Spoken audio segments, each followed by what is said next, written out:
দিন কায়েমের কথা করলে কয় যে ওমা তা তো রাজনীতি করে। তোমার জন্য আমার কোনো আলোচনাই নাই, তুমি বুঝো নাই, তোমার জন্মও তুমি বুঝো নাই, তোমার আল্লাহ বানাইছে রাজনীতি করার জন্য। ইন্নী জাইলুন ফিল আরদে, খেলাফত ইটসেলফ এ পলিটিক্যাল ওয়ার্ড। তুমি রাজনীতি জানো না? তোমার কোন জিনে পয়দা দিছে? তোমার কোন মালাইকায় পয়দা দিছে?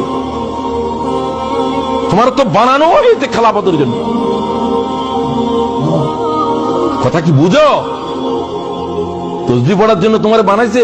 ফেরেশতারা বলছিল তো আল্লাহ আমরা তো তসবিহ পড়ি, নাহনু নুসাব্বিহু বিহামদিকা ওয়া নুকাদ্দিসু লাক, ক্বালা ইন্নী আ'লামু মা লা তা'লামুন। তোদের কোনো আকল নাই।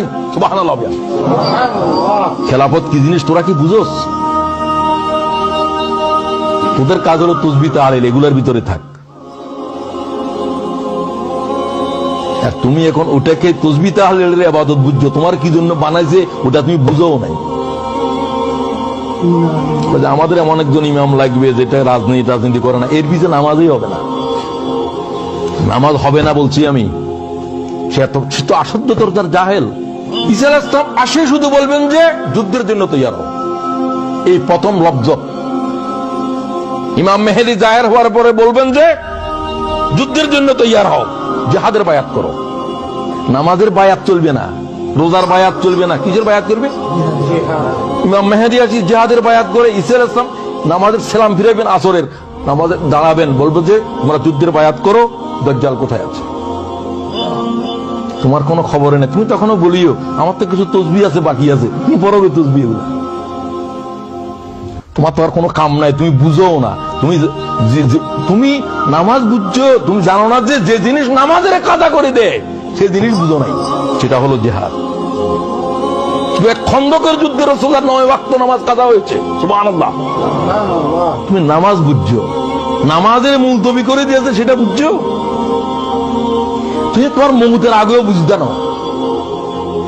তুমি তোমার নিজের ধারণা যে তুমি বুঝে ফেলছো, তোমার চিকিৎসা নাই। হাকিমকে জিজ্ঞাসা করে কার চিকিৎসা নাই? সবাই তো চিকিৎসা আছে, তবে যে রোগী মনে করে যে আমার রোগ নাই এর চিকিৎসা নাই। কথা বুঝোনি কি হবে?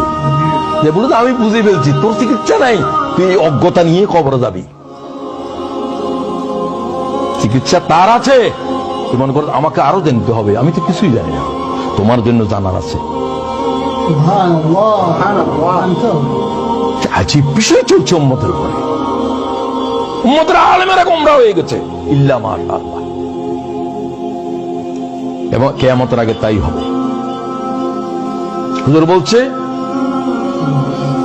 কিয়ামতের আগে দিয়ে উব্বাদুন জহালুন উলামাউন ফুসাক। قال রাসূলুল্লাহ, আলেমেরা সব ফাসিক হয়ে যাবে, জাহেলেরা আবেদ হয়ে যাবে। জাহেলেরা আবেদ হবে, ইবাদত বুঝবে না।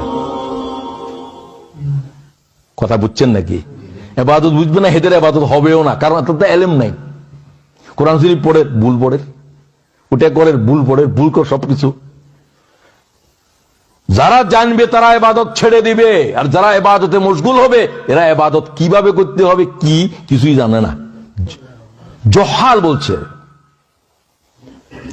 আলেমেরা ফাসিক আর জাহেলেরা আবেদ। কিয়ামতের আলামত।